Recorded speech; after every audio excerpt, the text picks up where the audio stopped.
आज हम चल रहे हैं एक ऐसे गांव की कहानी में, एक ऐसे शापित गांव के अंधेरे रहस्य में, जहां रातें अपने साथ सिर्फ अंधेरा नहीं बल्कि खौफ का साया लेकर आती हैं। तो चलिए कुसुमपुर की उस आखिरी रात की कहानी को समझते हैं जिसने वहां सब कुछ बदल कर रख दिया। कुसुमपुर। देखिए, दिन के उजाले में तो ये बस खेतों और कच्ची टूटी फूटी सड़कों से घिरा एक आम सा गांव ही लगता है। लेकिन जैसे ही सूरज ढलता है, इस गांव पर एक अजीब, एक भयानक सन्नाटा छा जाता है। ऐसा लगता है मानो कोई अनदेखी ताकत हर आवाज को अपने अंदर खींच रही हो। और यही वो सवाल है जो अब गांव की हर सांस में घुल चुका है। आखिर रात के अंधेरे में लोग जा कहाँ रहे हैं? एक एक करके गायब हो रहे हैं और पीछे कोई सुराग, कोई निशान तक नहीं छोड़ रहे। ये किसका काम है? कोई नहीं जानता।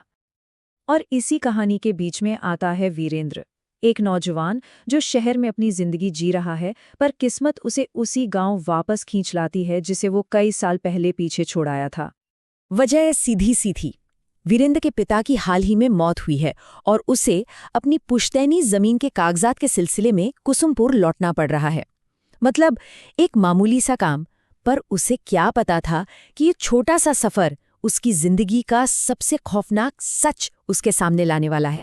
गांव पहुंचते पहुंचते ऑटो वाला वीरेंद्र से ज्यादा बात नहीं करता। बस उतरते वक्त एक अजीब सी चेतावनी देता है। कहता है, साहब कोशिश करना, रात को बाहर मत निकलना। ये बस एक छोटी सी चेतावनी थी, आने वाले तूफान की पहली आहट।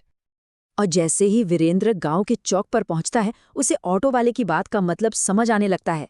पूरे गांव में एकदम मौत जैसा सन्नाटा। कोई दुकानदार नहीं, कोई इंसान नहीं, चौपाल तक खाली पड़ी है। और तो और कुत्ते भी, वो भी अजीब तरह से भौंक रहे हैं, जैसे किसी ऐसी चीज को देख रहे हों जो किसी और को नजर नहीं आ रही।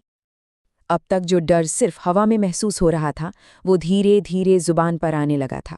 वीरेंद्र के सामने गांव के वो दबे हुए राज खुलने वाले थे जो अब तक सिर्फ फुसफुसाहटों में जिंदा थे। अपने पुराने घर के पास उसे अपनी बचपन की दोस्त मिलती है मंजरी। लेकिन उसको देखते ही वीरेंद्र का दिल बैठ गया। ये वो मंजरी नहीं थी जिसे वो जानता था। उसका चेहरा थका हुआ, बुझा हुआ था और आंखों में एक अजीब सा खौफ तैर रहा था। मंजरी ही वीरेंद्र को गांव के उस खौफ का सच बताती है। वो कहती है, यहाँ हर रात कोई ना कोई गायब हो जाता है। कोई आवाज नहीं होती, कोई निशान नहीं मिलता। बस सुबह जमीन पर एक काला सा धब्बा मिलता है, जैसे किसी को जलाकर राख कर दिया गया हो। और फिर वो चेतावनी देती है, इसे हल्के में मत लेना वरना बहुत पछताओगे। अगले दिन वीरेंद्र की मुलाकात गांव के पुराने पंडित से होती है। पंडित जी, जिनकी आंखों ने गांव का हर दौर देखा था, वो वीरेंद्र को देखते ही वो राज खोल देते हैं, जिसे सुनकर वीरेंद्र के पैरों तले जमीन खिसक जाती है। पंडित जी ने जो बताया वो किसी बुरे सपने से कम नहीं था। उन्होंने कहा कि ये गांव शापित है। एक ऐसी आत्मा का श्राप है जो बदला लेना चाहती है।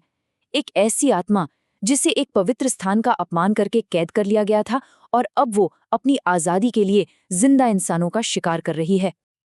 और इस श्राप की जड़ वो सीधे सीधे वीरेंद्र के परिवार से जुड़ी थी। पंडित बताते हैं कि सालों पहले वीरेंद्र के दादा ने अपनी जमीन पर बना एक बहुत पुराना मंदिर तोड़वा दिया। इस वजह से उस मंदिर की रक्षा करने वाली आत्मा उसी जमीन में कैद हो गई और अब वो आत्मा अपनी कैद से छूटने के लिए हर रात एक इंसान की रूह को खींच लेती है ताकि वो अपनी ताकत वापस पा सके। ये सब सुनने के बाद वीरेंद्र के अंदर कुछ बदल गया। उसे समझ आ गया कि वो अब सिर्फ एक तमाशा देखने वाला बनकर नहीं रह सकता। उसे अपने परिवार की इस गलती का सामना करना ही होगा, इस रहस्य की तह तक जाना ही होगा। पंडित जी उसे बहुत रोकते हैं, कहते हैं कि वहां जाना मतलब मौत को दावत देना है। वो शायद बचकर वापस ना आ पाए। लेकिन वीरेंद्र ने तय कर लिया था, उसे सच्चाई जाननी थी और वो उसी रात उस टूटे हुए मंदिर के खंडरों की तरफ निकल पड़ता है। उस जगह का माहौल बहुत डरावना था। चारों तरफ जली हुई मिट्टी, टूटी दीवारें और उनके बीच में एक पुराना बुझा हुआ दिया रखा था। वीरेंद्र हिम्मत करके उस दिए को जला देता है और जैसे ही दिए की लौ जलती है, जमीन कांपने लगती है और हवा में किसी के सिसकने की आवाजें गूंजने लगती हैं। और तभी वहां मंजरी पहुंचती है। लेकिन वो मंजरी नहीं थी। उसका चेहरा पूरी तरह बदल चुका था।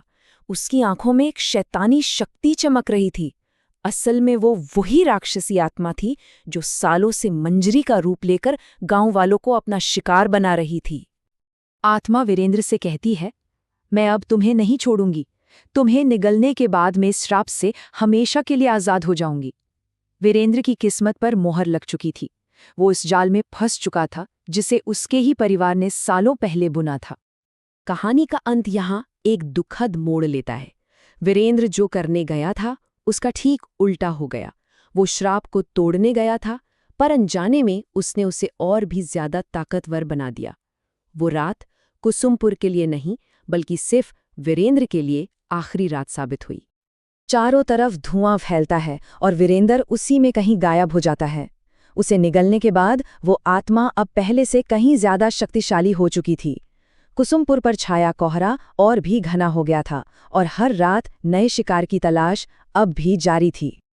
वीरेंद्र की कहानी तो खत्म हो गई, लेकिन कुसुमपुर का श्राप वो आज भी जिंदा है। और ये सवाल आज भी उस गांव की हवाओं में गूंजता है कि अगली रात दीवारों पर किसका साया रह जाएगा।